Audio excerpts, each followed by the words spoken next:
നീ കൂടെ ഉണ്ടായിട്ടും നീ ഒപ്പം ഉണ്ടായിട്ടും അയാൾക്ക് മറ്റൊരാളോട് പ്രണയം തോന്നിയിട്ടുണ്ടോ? രണ്ട് കാര്യങ്ങൾ ശ്രദ്ധിക്കണം. ഒന്നെങ്കിൽ നിന്റെ മിസ്റ്റേക്ക്, ഒരു പങ്കാളിക്ക് ആവശ്യമായ സ്നേഹവും കെയറും ആഗ്രഹിക്കുന്നത് എന്ത് എന്നത് അത് സോഷ്യൽ മീഡിയയിലോ മറ്റുള്ള ഇടത്തോ മറ്റവന്റെ ലൈഫോ നോക്കി ഡിസൈഡ് ചെയ്യേണ്ടതല്ല, സ്വന്തം വിനയോട് ചോദിച്ച് മനസ്സിലാക്കേണ്ടതാണ്. അതിനനുസരിച്ച് അവരുടെ കൂടെ നിന്നെങ്കിൽ 99% അടുത്ത വാഹനം തേടി യാത്ര പോകൂല. ഇനി നീ എല്ലാ അർത്ഥത്തിലും സാക്രിഫൈസ് ചെയ്ത് നീ നിന്റെ പ്രണയം പകുത്തു നൽകിയിട്ടും അയാൾക്ക് അല്ലെങ്കിൽ അവൾക്ക് മറ്റൊരിടത്ത് പ്രണയം തോന്നുന്നുണ്ടെങ്കിൽ അതിലും വലിയ ചീറ്റിംഗ്, അതിലും വലിയൊരു മോശത്തരം ഈ ഭൂമിയിൽ വേറെയില്ല. അല്ലെങ്കിൽ നൈസായി മാറിക്കൊടുത്തേക്കുക.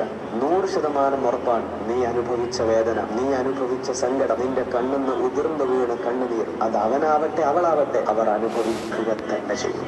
എല്ലാ പുരുഷന്മാരോടും ഒരു കാര്യം, സ്വന്തം പരിധിയും പരിമിതിയും സിറ്റുവേഷൻ ഒന്നും മനസ്സിലാക്കാതെ മറ്റുള്ളവന്റെ ജീവിതം നന്നാക്കാൻ വേണ്ടി മാത്രം ഓടി നടന്ന് അവസാനം സ്വന്തം ജീവിതം തകർന്നു പോയ ഒരുപാട് മനുഷ്യരുണ്ട്. 10, 40, 50 വയസ്സാകുമ്പോഴേക്ക് തിരിഞ്ഞു നോക്കുമ്പോൾ സ്വന്തമായിട്ടൊരു വീട് പോലും അല്ലെങ്കിൽ സ്വന്തമായിട്ട് ജീവിക്കാനുള്ള ഒരു സമ്പാദ്യമോ അവസ്ഥയോ ഒന്നുമില്ലാതെ, എന്നാൽ സഹായിച്ച ഒരാളും തിരിഞ്ഞു നോക്കുക പോലും ചെയ്യാത്ത ജീവിതത്തിൽ ഒറ്റപ്പെട്ടു പോകുന്ന ഒരുപാട് മനുഷ്യരുണ്ട്. മറ്റുള്ളവരെ സഹായിക്കുന്നത് ജീവിതത്തിൽ ഏറ്റവും പുണ്യമുള്ള കാര്യമാണ്. പക്ഷേ നിർബന്ധമായ സ്വന്തം കാര്യങ്ങൾ എന്ന് പറഞ്ഞൊരു സാധനമുണ്ട്. സ്വന്തം കാര്യത്തിൽ പ്രത്യേകമായൊരു താല്പര്യം ഏതൊരു പുരുഷനും ഉണ്ടാവണം. എല്ലാരെയും സേഫാക്കി അവസാനം നിങ്ങൾക്ക് 60 ആകുമ്പോഴേക്ക് നിങ്ങളുടെ സേഫാക്കാൻ ഒരാളും വരാൻ സാധ്യതയില്ല. ഇതാരെയും ഹെൽപ്പ് ചെയ്യേണ്ടെന്നല്ല ഞാൻ ഈ പറഞ്ഞത്. സ്വന്തം കാര്യം കൂടി കുറച്ചൊക്കെ ആലോചിക്കുന്നത് നല്ലതാണ്. ഭാര്യ ഭർത്താക്കന്മാര് തമ്മിൽ സ്നേഹം നഷ്ടപ്പെട്ടു കഴിഞ്ഞാൽ അവരുടെ ജീവിതത്തിൽ ഒരു മധുരവും ഉണ്ടാവുകയില്ല.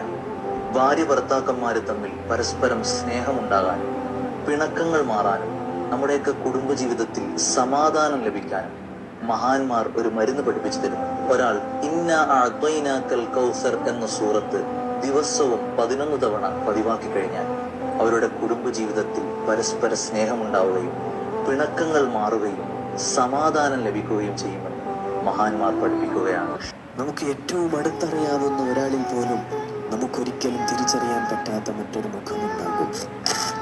ഒരാളെയും പൂർണ്ണമായി മനസ്സിലാക്കി എന്ന് നമ്മൾ ഒരിക്കലും തെറ്റിദ്ധരിക്കരുത്.